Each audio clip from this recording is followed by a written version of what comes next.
Let's go, baby. Let's go. Crazy. Boxing has been on it this year. Crazy. Crazy. That's all I'm saying. This is in the aftermath of Benavidez versus Lemieux. I don't know if you can hear this or whatnot, but basically it was an exciting fight for as long as it lasted, at least. And these two warriors, as they say, came out banging, ready to go. Banging, ready to go. It's legit stuff right there. So if you're not watching or you weren't watching at that particular time, David Benavides stops David Lemieux in 2 rounds, basically. 2 rounds. It's insane. I just had to come on and talk about it. I might make this a regular thing, as a matter of fact. It was so exciting. We got a lot of good boxing that's been popping off as of late. So I had to come in and basically say a thing or two. Say a thing or two. Random, what's up, man? Hey, you should come on. You should come on, Random. Let me know. Let me know. Why not? Let's talk some boxing. But man, crazy night of action right now in the modern world, at least. Man, a lot of stuff that was going down. A lot of good fights. Fights that were exciting and ended up being worthwhile. And they're not pay per view, so that's another plus. We're getting a lot of more stuff on pay per view in comparison to the last, I would say, few years at the very least. But this year thus far, there has been a lot of good action that has been right there on regular TV. Now, Showtime, of course, is a premium channel, so outside of that, the fact that it's a premium channel, there's been a lot of good action that has taken place here over the course of this 2020 year here, first 2 quarters, and I'm all for it. Everything or the majority of things have delivered thus far. A majority of the big fights, Taylor Serrano delivered, Benavidez Lemieux here just delivered. Lemieux is actually doing his post-fight interview. I'm gonna see if we can hear this.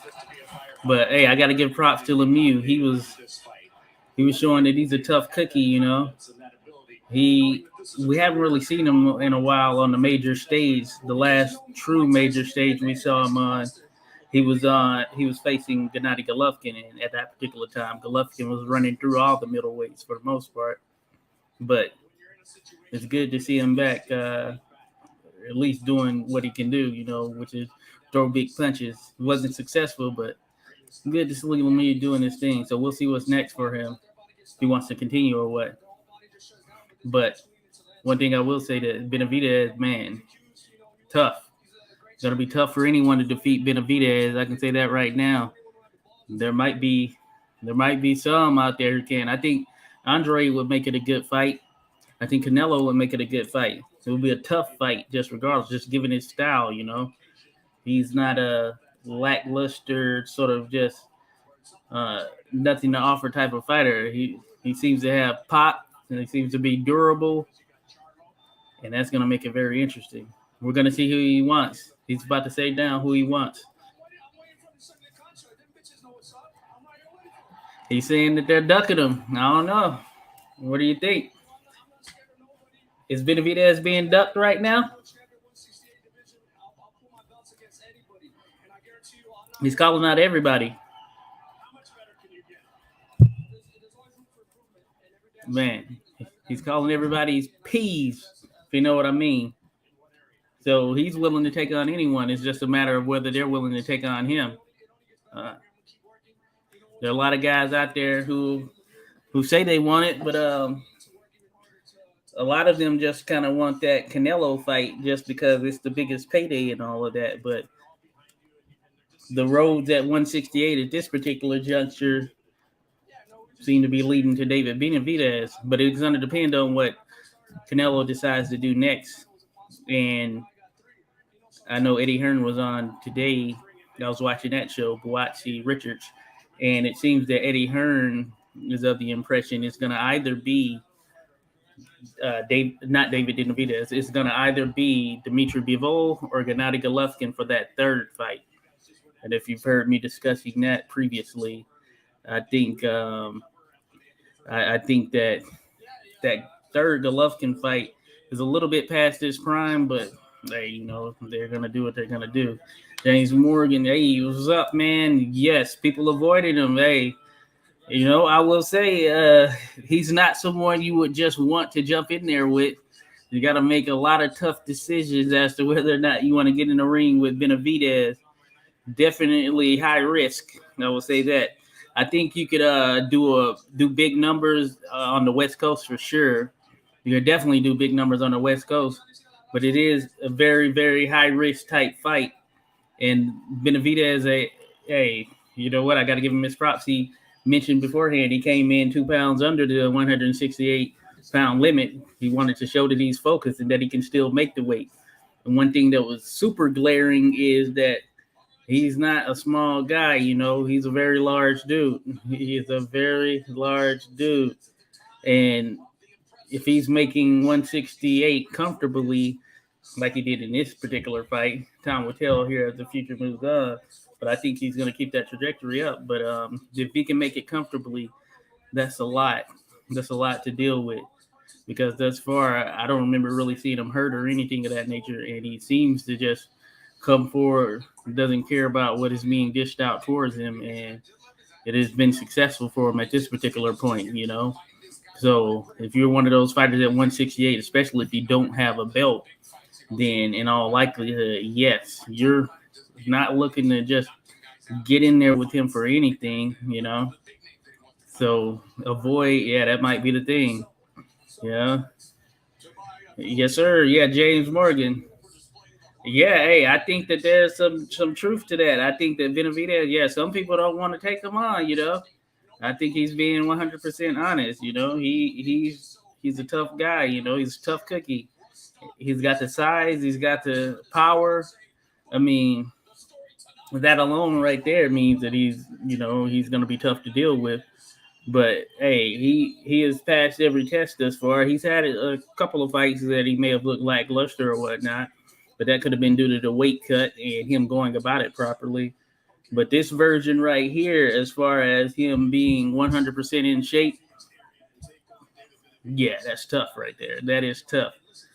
Canelo versus Benavidez is a fight I know a lot of people have called for, and I'm for it. I'm for it if he moves to 168. But I think, like I said, Canelo is going to take on Golovkin, and that's going to be interesting in itself, assuming the Bivol rematch doesn't happen. But, yeah, as far as 168 is concerned, yeah, Benavidez is the guy right now. It's the guy right now, for sure. Shout out Random. Gotcha, man. Yeah, we're going to link up here soon, though. We're going to link up without a doubt. But, yeah, man, Benavidez, yeah, he's going to be tough to deal with. And I will say that I think that it will be interesting, to see how some of these 160-pound guys who are talking about moving up and stuff look. Lemieux you could tell he was physically the smaller fighter, and Lemieux he's got a solid build to him, but you could tell the size difference there. One of the fight I've been mentioning at least over the past couple of weeks, along with Boz, is the potential for David Benavides versus Zurdo Ramirez. I think that is like nonstop action right there. Of course, Zurdo is at 175, so the likelihood of that happening anytime soon is probably not one of those things because of the fact that Benavidez seems to have his eyes set on 168 pounds and taking the throne there. But, man, could you imagine Zurdo versus Benavidez?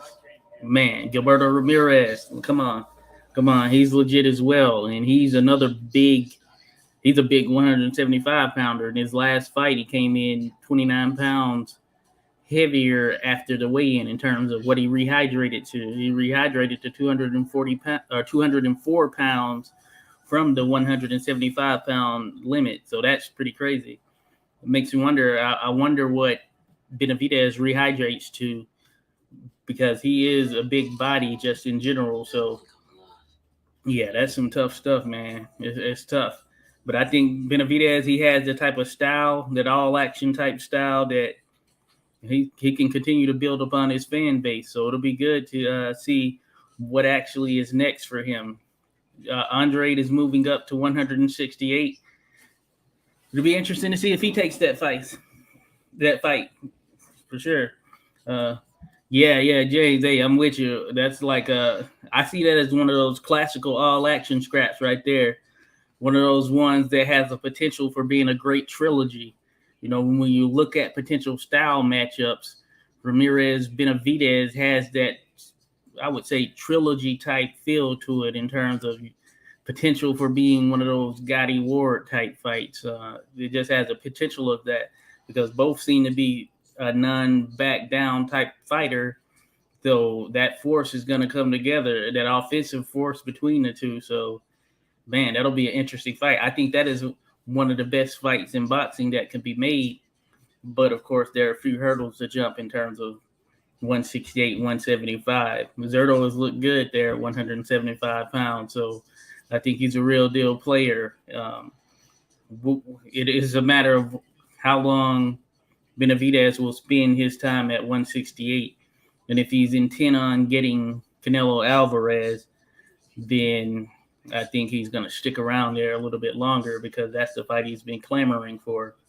So it'll be interesting. It will certainly be interesting. But yeah, that was Benavidez showed his mettle here tonight. Then earlier, of course, there was Joshua Buatsi. He took on Micah Richards. I believe his first name is Micah. Two UK fighters, essentially. Light heavyweight matchup. Buatsi, hey, he looked good. Richards, he had his moments. But Buatsi, I think he showed a little bit of mettle. I've seen him overcome the adversity in his last fight, of course, when he took on the one guy. I think he was out of Scotland. I can't think of his name right now, but I think that Buatsi, he's a real player. He's a real player there at 175 pounds. It'll be interesting. I know he wants a title shot. Dimitri Bivol, of course, has a title, and then between I believe it's Beterbiev and Joe Smith Jr. I think they have the rest of them. I don't think there's another 175 pounder with the title, but correct me if I'm wrong. But yeah, that'll be another interesting one right there. So yeah, 175 is pretty hot. 168 is pretty hot, and of course some of those guys are going to start to move up to 168. I also wouldn't mind seeing Jermall Charlo, the 160 pounder, take on Benavidez. Of course, he would have to move up, but I just don't see a ton of fights out there for him at this particular juncture. I know he wants Golovkin, but I don't think that fight's going to happen. I think Benavidez makes the most. Well, no, you know what? Jaime Munguia, that's probably the other one that makes the most sense. But if he's going to move up, definitely Benavidez. But Jaime Munguia versus Jermall Charlo, I think that's an exciting matchup. On paper, it has the makings of something pretty special, similar to Jermell versus Castano. I think just stylistically, it kind of makes for an interesting fight. So it would certainly be good if we were able to get that. But it's all a matter of what I believe Jermell is trying to do. And of course, that means Golden Boy has to work with PBC, Al Heyman and crew, which they've done in the past, of course, and they still do when it's a fight that is being clamored for. But of course, a lot goes into that. If we could get that, though, that would be great right there. That would certainly be one of the top ones that are out there. And I'm hoping for it, I'm hoping for it. But yeah, back to Buatsi. But yeah, Buatsi looks to be the goods. I think he's certainly, probably in that top 15 discussion right now. Maybe even top 10, maybe even higher than that, to be honest. But it'll be interesting. I think it's a matter of styles make fights. But I do think that Buatsi has been brought up seemingly the proper way. He's faced a lot of different styles, so I think he has what it takes to at least, compete and hang with the elite of 175 pounds. James Bivol versus Beterbiev. Yeah, that's an interesting fight right there. I know it's been talked about for a while. I'd certainly like to see it. I've always been a fan of Bivol. I've been a fan of both of them, as a matter of fact. I've seen Bivol a few times live, and I knew he was the real deal going into the Canelo fight. I thought Canelo had I thought Canelo had a chance, definitely on the cards, but I think that a lot of people were sleeping on Bivol, but he's no slouch at 175. He's not the biggest 175 pounder, but he looked to have filled out in the proper manner when he took on Canelo. So Bivol versus Beterbiev, that's a damn good fight. As a matter of fact, it's a damn good fight.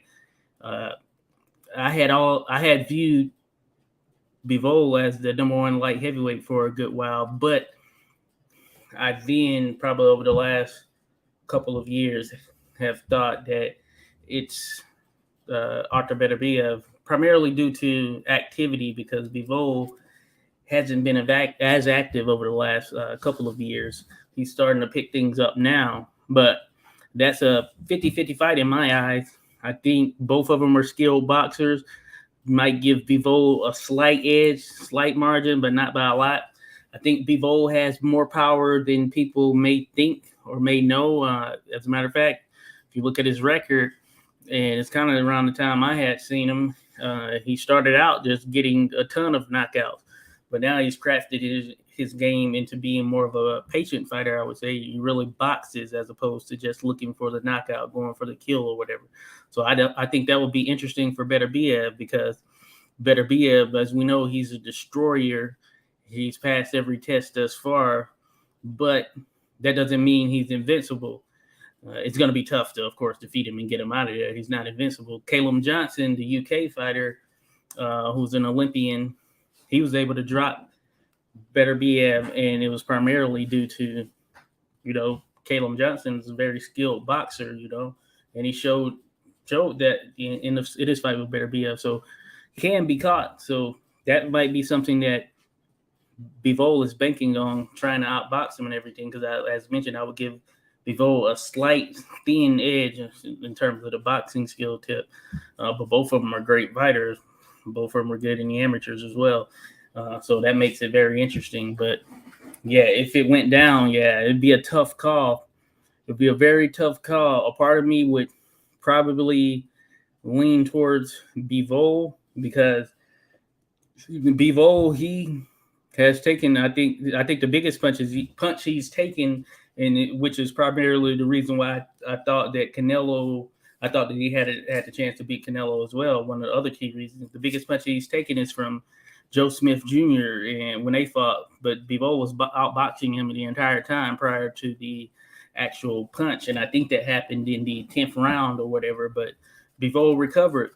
I don't know that there's a harder 175-pound puncher than Joe Smith Jr. Maybe Artur Beterbiev is that guy, but if had to bet money on it, I'd say it's Joe Smith Jr. Just the way he throws his punches, and you can just see he's just built with and for power. So in taking that, I think he'd fare pretty well against Beterbiev. I think he would probably employ this similar game plan or whatever, but Beterbiev, of course, is a better boxer from a fundamental standpoint than Joe Smith Jr., so that makes it interesting. I think it's one of the more intriguing fights in boxing and at 175 pounds, Bivol versus Beterbiev. I probably lean slightly towards Bivol, slightly, but it's by the thinnest of margins. I'm talking 51-49 type of stuff, by the thinnest of margins. I think both of them would have to be on their A game. And then the other thing that comes into play as far as Beterbiev, depending on how you pronounce it, is the age. I think at this point he is 37, maybe. Let me see, because I think that it may not factor in right now. It's going to factor in at some point, and we just don't know when. Yeah, he's 37. Born in January, so he turned 37 this year. So I think timing is a big piece of it. Similar to with Golovkin, Canelo 3. Golovkin is already 40, and it's about 3 years, nearly 3 years, or maybe right at or more than 3 years have passed since he had that fight with Canelo. And of course, Canelo's been super active, but Golovkin hasn't been as active. So Yeah, I think that's a factor, but yeah, better be a Bivol. That's a damn good fight in the sport. And, hopefully we get it. If Canelo chooses to fight Golovkin, then I think that opens the door for that. Depending, or I would say the winner of Beterbiev and Joe Smith Jr. because that fight still needs to happen actually. And for all intents and purposes, I think that of course Beterbiev is the favorite. But when you hear the term live dog, there's no more of a liver dog than Joe Smith Jr. because he has the type of pop that could end things at any point. And it's just a matter of how Beterbiev chooses to engage. Is he going to be the boxer or is he going to try and mix it up? Is he going to try to get Joe Smith Jr. out of there? Because when Joe Smith Jr. feels he's in a bind or whatever, he has no problem throwing his punches. And usually when they hit, of course, you don't see them when you're in those situations where you're going through those flurries and all. So I think that will factor in. But that's another good fight. There are a ton of other ones out there as well. But yeah, 175 is, it's pretty crazy. They've been able to remain consistent for a long period of time. And I think that's pretty good. That's a good thing. And also, I did watch the John Pascal versus Fanlong Meng. I think they were pronouncing it Meng, Meng. I think they call it Ming. I believe that was at 175 pounds, and that was a pretty good fight. It was on this ProBox TV subscription, which I ended up subscribing to. I think it's a pretty good deal. You can get it for like $18 for the entire year. They're new. It has some backing from Roy Jones Jr. and Antonio Tarver, and Paulie Malignaggi was on there as well. And I think it's a pretty interesting production. I didn't mind it. I thought it was good. And for the price, $18, their intent is to put on 2 to 3 shows a year. I think that's a very good deal. It's just a matter of how it continues to move forward. And they've adopted. I just found out about them, but they have adopted some form of a tournament style format because the fights one of the fights I was watching last night, the winner is essentially moving on in some bracket that has been set up. That I need to take a look at because, as mentioned, this was my first time seeing it. But I'm going to take a look at what this bracket is. But ProBox TV, they have an app. You have to sign up on a website. I think it's probox.tv. And then you can log in through the app as well once you have an actual password, username, all that combo. But I thought the production was good. And the commentators were Mike Goldberg, who I believe was the UFC guy. I want to say he was a UFC commentator, used to be there with Joe Rogan. I knew I hadn't seen him in a while as far as any UFC stuff. But I don't know. He could still be doing UFC stuff. I don't know. But yeah, Mike Goldberg, he was a commentator. Then you had Roy Jones, Antonio Tarver, then Malignaggi. And Malignaggi was sort of the role that Jim Gray plays in Bernardo Osuna, that in-ring interview type guy. So that was one of the roles he played in this event last night. But they're supposed to have some other stuff coming. I think they have it on the schedule. I know at least I want to say it's like 2 things in June or whatever, but and then some stuff I imagine to be scheduled. But I hope it succeeds. I think that's good, especially for an affordable price. I was a little bit disappointed in DAZN going the pay-per-view option when, of course, when everyone signed up, they said that, hey, we're not going pay-per-view. We're going to make sure that you can get these pay-per-view caliber fights by just having this subscription. But I know things tend to change or whatever. I don't know how much the pandemic factored in. I'd imagine some.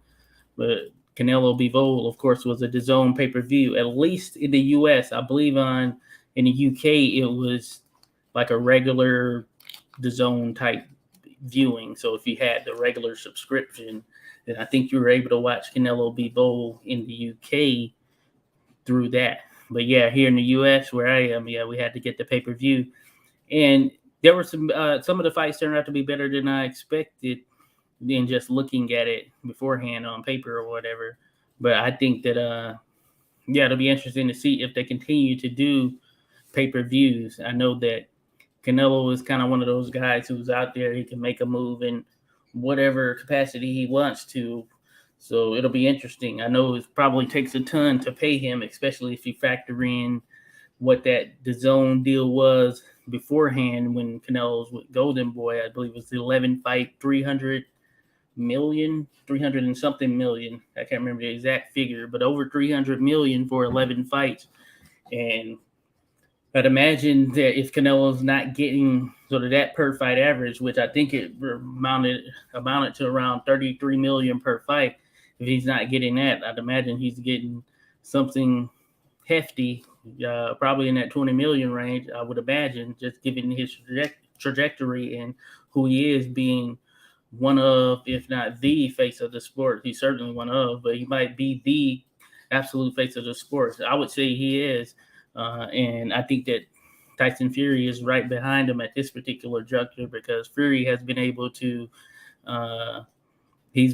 stand out amongst the crowd in a sense, and he's helped to usher in the heavyweights being like a premier division again. And that's partially due to, I say that didn't happen if he doesn't fight Wilder in those 3 fights. So Wilder deserves some credit, I guess, in that regard, because he brought something to the table that made it seem as though it was a true challenge for Fury, and it was in the first fight, I would say, with the knockdown, but not necessarily in the first fight. I would say in the third fight, because he had his moments, but I don't know, maybe even not there. It was just tough outing for Deontay Wilder. I feel like we saw the best of what Wilder could offer, and that, of course, defeats a lot of people. Certainly. James Morgan, I paid for $60, 60 for Canelo last. Okay, yeah. That's the way. Hey, yeah, that's what I had to pay too. It's like, $60, which I think is good in terms of given his stature by comparison to some of the others. And I know with these other pay-per-views at this particular point, they're like $75.99 or something like that, $74.99 maybe. But I think that was good in terms of this $60. That took it back at least to the beginning of last decade. I think they're running for somewhere around there at that particular point where you get a $50 pay-per-view or whatever. So I think this is pretty even kill. And plus, like I said, on paper at least, the undercard wasn't listed as super spectacular, though I was looking forward to Zhang Zhang. I call him Zhili Zhang for some reason, but the Chinese heavyweight is Zhang Zhilei, and he was supposed to take on Filip Hrgović, which I thought would have been a very, very exciting and very intriguing and defining fight in terms of where the two head to next. But Hrgović ended up, his father passed away, and he pulled out of the fight. And of course, he has the right to do so. You know, that's a major thing right there, losing a loved one, especially losing a parent, you know, someone who was integral in your birth. But Hrgović pulled out, and Zhilei Zhang, he didn't let that stop him. He ended up picking up a TKO there in, I want to say the first, it might have been the second. I think it was the first round, as a matter of fact. And he looked good. He's a powerful heavyweight. I made a video about him called The Curious Case of, I thought Zhili Zhang at the time, just giving a spelling, of course, but that's a Western way of saying it. But The Curious Case of Zhilei Zhang, or Zhang Zhilei, because the last names go before the first names in, I guess, Chinese culture, or maybe it's some kind of cultural aspect to a certain degree. But I made a video about him, The Curious Case. He was decorated from an amateur standpoint. He had a lot of accolades and all that stuff. He's at this point 38 years old. He turned pro late. So he has to be on, the speedometer has to be moving forward in a quicker manner. You know, it was like sort of pedal to the metal for him, just given the fact that he was already over 30 when turning pro. And Hrgović would have been a very interesting test for him. Would slightly lean towards Hrgović, but that being said, I think it's close to 50-50. That's another one of those close to 50-50 fights right there. Both have had their moments. I know Zhang Zhilei has his power, but Hrgovic has shown that he has some power as well. But each of them have flaws as well. And John Jalay, he was hurt against Forrester. I believe it might have been Forrester. It was one of his, I think it was his fight prior to this, but he still did his thing though, so I think he's going to be a player there as well. So it'll be interesting. A lot of interesting stuff. Joe Joyce is still sitting out there. I feel like I haven't heard anything about him in a minute. So we'll see if he pops back up as well. But yeah, man, interesting stuff. Good night of boxing overall, though. We have some more stuff coming up next week, so we're gonna be right back in the mix. Matter of fact, you're gonna check us out tomorrow. I'm gonna be doing some scoring on the Fight Night Scores channel, and then gonna hop right back into another podcast to talk about all this action with Boz. So we'll see how it goes, But that being said, hey, I appreciate everyone dropping in. This was just a little quick thing. Shout out Random Thoughts. Shout out James Morgan, man. Appreciate you dropping in, leaving some comments. Hey, tune in to the next one. And if you want to come on, just let me know. Anytime you want to come on, just let me know. We can make it happen. So it'll be good to discuss this stuff. But, in the meantime, what we do? Oh, James, hey, I appreciate it, man. I appreciate it. Thank you. Thank you for definitely checking them out. Appreciate you doing so for sure. Gonna keep them coming. Have some stuff on the way right here. There's a Tomi Silvanonen, who's this Finnish boxer. His video is coming out tomorrow. We're working on another one, a pioneering female as well, who's from back in the day. And, the sky's the limit. Another old school fighter. Kind of try to focus on more of the old school, but we'll throw some modern stuff in there here and there just to spread the love a bit. But, yeah, we got a lot of old school fighters who are going to be coming up as well. Some familiar names, some that may not be as familiar, but I think it's going to be good. But, yeah, appreciate you dropping in, Jay.